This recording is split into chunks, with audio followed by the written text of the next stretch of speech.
नमस्कार, शाम के 7 बजने वाले हैं। वक्त है अपना बिहार का और आपके साथ मैं हूं शिप्रा झा। और बुलेटिन में सबसे पहले बात करेंगे पहलगाम आतंकी हमले के बाद पीएम मोदी ने बिहार की धरती से कड़ा संदेश दिया है। मधुबनी के झंझारपुर में सभा को संबोधित करते हुए प्रधानमंत्री ने कहा है कि साजिश करने वालों को उनकी कल्पना से भी बड़ी सजा मिलेगी। आतंकियों को अब मिट्टी में मिलाने का समय आ गया है। उनकी कल्पना से भी बड़ी सजा मिलेगी। From the soil of Bihar. थोड़ा बताइए। चुनावी साल में पीएम मोदी दूसरी बार बिहार पहुंचे, लेकिन इस बार बात चुनाव की नहीं बल्कि आतंकियों को मिट्टी में मिलाने की हुई। मिट्टी में मिलाने का समय आ गया है। बुद्ध, महावीर की भूमि, अहिंसा और ज्ञान की भूमि से पीएम मोदी ने संदेश दिया कि जिन लोगों ने पहलगाम में हिंसा की, जिन लोगों ने भारत के खिलाफ साजिश रची, उन्हें ऐसी सजा मिलेगी जिसकी किसी ने कल्पना भी नहीं की होगी। मैं बहुत स्पष्ट शब्दों में कहना चाहता हूं, जिन्होंने ये हमला किया है, उन आतंकियों को और इस हमले की साजिश रचने वालों को उनकी कल्पना से भी बड़ी सजा मिलेगी। सजा मिलकर के रहेगी। आतंक के खिलाफ कार्रवाई का ये संदेश देश और दुनिया तक पहुंचे, इसके लिए पीएम ने अंग्रेजी में भी संबोधन दिया ताकि आतंकियों और उनके रहनुमाओं तक सीधा संदेश पहुंचे। From the soil of Bihar, I say to the whole world, India will identify, track and punish every terrorist and their backers. We will pursue them to the ends of the earth. Madhubani के झंझारपुर में PM की सभा थी। मौका पंचायती राज दिवस पर होने वाले कार्यक्रम का था, लेकिन जम्मू कश्मीर के पहलगाम आतंकी हमले के 2 दिन बाद हुए इस कार्यक्रम में पीएम मोदी ने श्रद्धांजलि के साथ ही अपने संबोधन की शुरुआत की।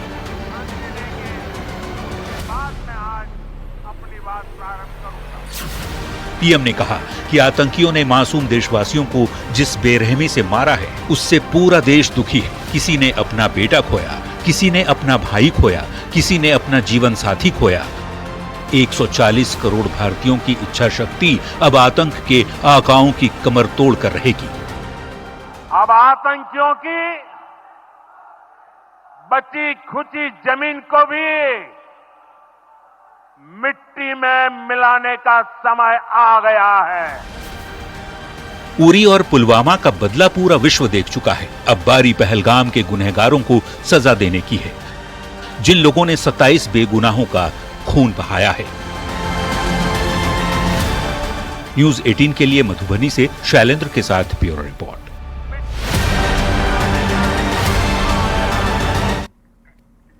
तो प्रधानमंत्री नरेंद्र मोदी ने मधुबनी की धरती से आज बिहार पर सौगातों की बौछार भी की।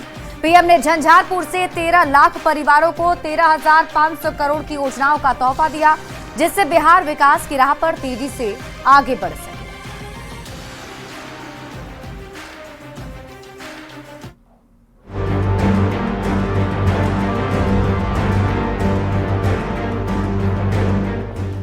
चुनावी साल में पीएम मोदी दूसरी बार बिहार पहुंचे। मौका था पंचायती राज दिवस पर आयोजित कार्यक्रम का।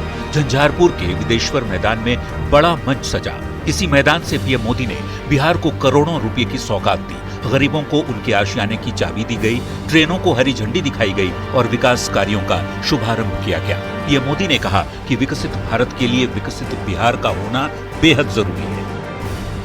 बिजली, रेल, इंफ्रास्ट्रक्चर के इन विभिन्न कार्यों से बिहार में रोजगार के नए मौके बनेंगे। झंझारपुर की सभा से पीएम मोदी ने 13 लाख से अधिक परिवारों को 13,500 करोड़ की योजनाओं की सौगात दी। पीएम मोदी ने गोपालगंज के हथुआ में एलपीजी बॉटलिंग प्लांट की आधारशिला रखी। बिजली से जुड़ी 1,170 करोड़ की परियोजनाओं की आधारशिला रखी गई। बिजली क्षेत्र में 5,030 करोड़ की कई परियोजनाओं का उद्घाटन किया गया। स्वयं सहायता समूहों को 930 करोड़ रुपए का लाभ दिया गया, जबकि बिहार के 2 लाख से ज्यादा स्वयं सहायता समूहों को भी इसका लाभ मिलेगा। और PMAYG के तहत 15 लाख नए लाभार्थियों को स्वीकृति पत्र भी सौंपा गया। आज ही बिहार के करीब 1.5 लाख परिवार अपने नए पक्के घर में गृह प्रवेश कर रहे हैं। यही नहीं, पीएम मोदी ने हरी झंडी दिखाकर बिहार को कई ट्रेनों की सौगात भी दी। सहरसा और मुंबई के बीच अमृत भारत एक्सप्रेस को हरी झंडी दिखाई। जयनगर और पटना के बीच नमो भारत रैपिड रेल को हरी झंडी दिखाई। साथ ही पिपरा और सहरसा में समस्तीपुर के बीच ट्रेनों को हरी झंडी दिखाई गई। नमो भारत रैपिड रेल की शुरुआत भी हुई है। इससे पटना से जयनगर के बीच का सफर बहुत कम समय में पूरा हो जाएगा।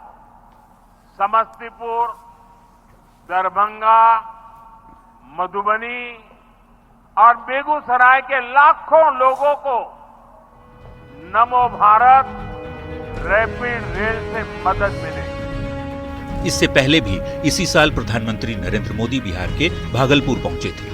तब भागलपुर की धरती से किसान सम्मान निधि की 19वीं किश्त जारी की गई थी।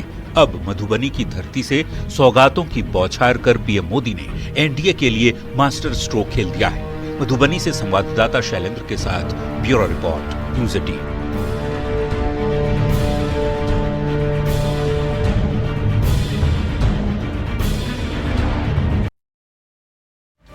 राज्य दिवस पर झंझारपुर में आयोजित सभा में पीएम मोदी ने बिहार में पंचायती व्यवस्था की तारीफ की और कहा कि बिहार देश का पहला राज्य बना जहां पंचायतों में महिलाओं को 50% आरक्षण दिया गया और इसके लिए मुख्यमंत्री नीतीश कुमार का आभार भी जताया। पीएम मोदी ने कहा कि यही सच्चा सामाजिक न्याय है।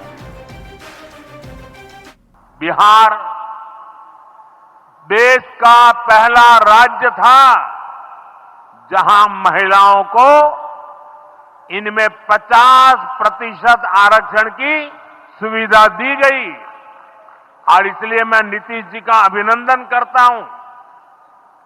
आज बहुत बड़ी संख्या में गरीब, दलित, महादलित, पिछड़े, अति पिछड़े समाज की बहन बेटियां बिहार में जनप्रतिनिधि बनकर सेवाएं दे रही है और यही सच्चा सामाजिक न्याय है।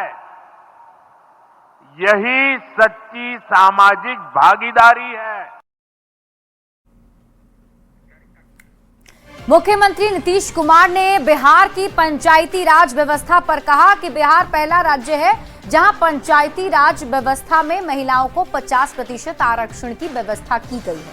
नीतीश कुमार ने विपक्ष पर जमकर निशाना साधा और कहा कि 2025 के पहले पंचायती राज व्यवस्था की क्या हालत थी, किसी से छिपी नहीं है। पूर्व की सरकारों ने पंचायती राज व्यवस्था को मजबूत करने और महिलाओं के लिए कुछ नहीं किया। पहले के पंचायत में बहुत बुरा हाल था।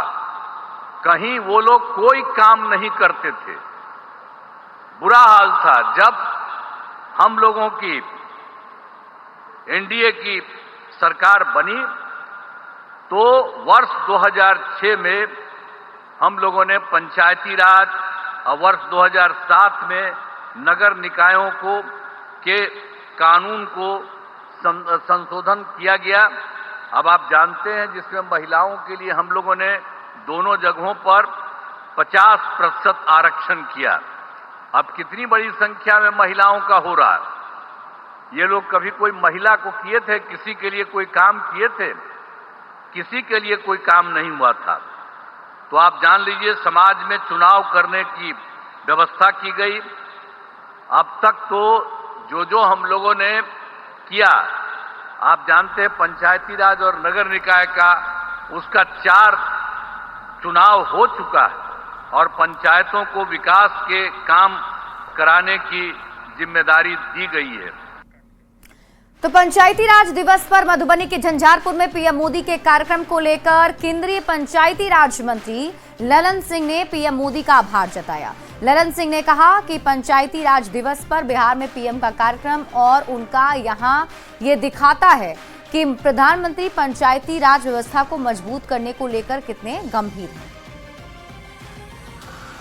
दिवस के अवसर पर आप यहां पधारे हैं, यह दर्शाता है कि पंचायती राज व्यवस्था को सुदृढ़ करने के लिए, उसको सशक्त करने के लिए आपकी दृढ़ इच्छा शक्ति है और आप विकसित भारत बनाने के अपने सपने को लेकर आगे चल रहे हैं। इसलिए भी हम आपका अभिनंदन और आभार व्यक्त करते हैं। देखिए, आज पीएम मोदी ने बिहार को बड़ी सौगात दी है और इस पर मंत्री अशोक चौधरी ने कहा कि पीएम मोदी ने बिहार को काफी मदद की है। बजट में भी बिहार को बहुत कुछ मिला। आज पीएम मोदी की सौगात से बिहार आगे बढ़ेगा। अशोक चौधरी ने सौगात के लिए पीएम मोदी को धन्यवाद भी दिया। हमेशा जब से इधर से बिहार में उन्होंने अभी ही कुछ दिन पहले ही उन्होंने पिछले बार ही जो पहली कैबिनेट हुई थी, मतलब फाइनेंस आया था, तो उसमें भी बिहार को मदद किया था। इस बार के बजट में भी प्रावधान किया और खास करके 3-4 सेक्टर्स में जो है इलेक्ट्रिसिटी, रूरल इलेक्ट्रिसिटी, जल संसाधन, रोड, NHAI के रोड्स जो हैं भारत सरकार के, उन सब के लिए उन्होंने प्रावधान किया। ग्रीनफील्ड एयरपोर्ट्स का प्रावधान किया और आज जो आए हैं उन्होंने बहुत से ट्रेनों का, बहुत से पावर सेक्टर्स में बहुत सा किया। तो हम समझते हैं कि बिहार को आगे ले जाने का जिस तरह से नरेंद्र मोदी जी अभी काम कर रहे हैं, अगर 10-15 वर्ष पहले से इस पर काम हुआ रहता तो आज जो बिहार की इतनी बड़ी आबादी है, 12-13 करोड़ की आबादी है, पर स्क्वायर किलोमीटर सबसे दुनिया में डेंस पॉपुलेटेड आबादी है, इसको और ताकत मिलती। और अब बात केंद्रीय मंत्री चिराग पासवान ने एक बार फिर बिहार को अपनी प्राथमिकता बता दिया है। चिराग पासवान ने साफ कर दिया है कि दिल्ली नहीं, बिहार में राजनीति करना उनकी पहली पसंद है। चिराग पासवान ने विधानसभा चुनाव लड़ने की बात कही। चिराग पासवान के बयान से बिहार में राजनीतिक हलचल तेज हो गई।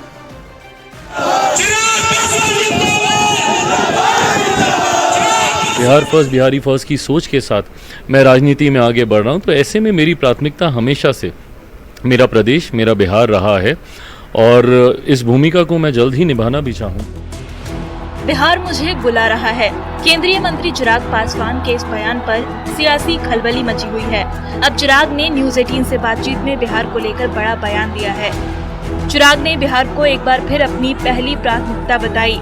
चिराग ने कहा कि वो केंद्र से ज्यादा बिहार को समय देना चाहते हैं। चिराग ने साफ किया कि वो बिहार की राजनीति में सहज महसूस करते हैं और वो इस भूमिका को जल्दी निभाना चाहते हैं। चिराग ने विधानसभा चुनाव लड़ने की भी बात कही। सुनिए चिराग ने क्या कहा। विधानसभा का चुनाव 2025 में लड़ेंगे? देखिए, मैंने इस इच्छा को मैं पहले भी जाहिर कर चुका हूँ कि मैं विधानसभा का चुनाव मैं लड़ना चाहता हूँ। मैंने शुरू से इस बात को कहा है, ऑन रिकॉर्ड कहा है और रिपीटेडली कहा है कि मेरे लिए राजनीति में आने का कारण ही बिहार और बिहारी रहे हैं। मैं केंद्र की राजनीति से ज़्यादा सहज अपने आप को बिहार की राजनीति में मैं महसूस करता हूँ। राजनीति में आया हूँ, बिहार फर्स्ट, बिहारी फर्स्ट की सोच के साथ मैं राजनीति में आगे बढ़ रहा हूँ, तो ऐसे में मेरी प्राथमिकता हमेशा से मेरा प्रदेश, मेरा बिहार रहा है और इस भूमिका को मैं जल्द ही निभाना भी चाहूँ। चिराग पासवान ने अपने बयान से बिहार में राजनीतिक हलचल पैदा कर दी है। चिराग के बयान को सभी दल अपने अपने नजरिए से देख रहे हैं। अगर चिराग पासवान जी MP हैं, अब अगर उनकी इच्छा है चुनाव विधानसभा लड़ने का, तो अच्छी बात है, आदरणीय नीतीश कुमार जी के हाथों को और मजबूती मिलेगी। जिसकी मातृभूमि बिहार है, स्वाभाविक है उस जमीन से लगाव और प्यार। रालोसपा नेता चिराग पासवान ने बिहार विधानसभा के चुनाव में बिहार के प्रति अपनी दिलचस्पी दिखाई है। चिराग विधानसभा चुनाव भी लड़ना चाहते हैं। इस चुनाव में उनके मैदान में उतरने से दलितों के बीच एक सकारात्मक संदेश जाएगा, जिसका सीधा लाभ NDA के उम्मीदवारों को मिलेगा। चिराग पासवान जी बिहार के हाजीपुर से सांसद हैं, भारत सरकार में मंत्री हैं और नरेंद्र मोदी जी की सरकार लगातार बिहार और बिहार वासियों के साथ सौतेला व्यवहार कर रही है। इस पे उन्हें आवाज बुलंद करनी चाहिए। चिराग ने अपने बयान से साफ कर दिया है कि दिल्ली के बदले वो बिहार की राजनीति करना चाहते हैं। चिराग ने आने वाले चुनाव के लिए अपनी भूमिका को लेकर सब कुछ साफ कर दिया। हालांकि उन्होंने बिहार की राजनीति में उतरने या राज्य विधानसभा चुनाव लड़ने के लिए कोई समय सीमा तय नहीं की है। अब चिराग का बिहार का प्लान क्या है, इस पर सबकी नजरें टिकी हुई हैं।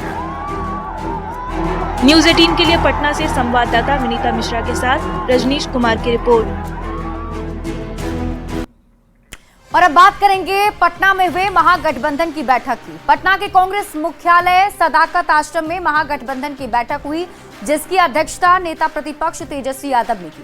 बैठक खत्म होने के बाद तेजस्वी यादव बाहर आए और पहलगाम के आतंकी हमले को लेकर सरकार पर सवालों की बौछार की।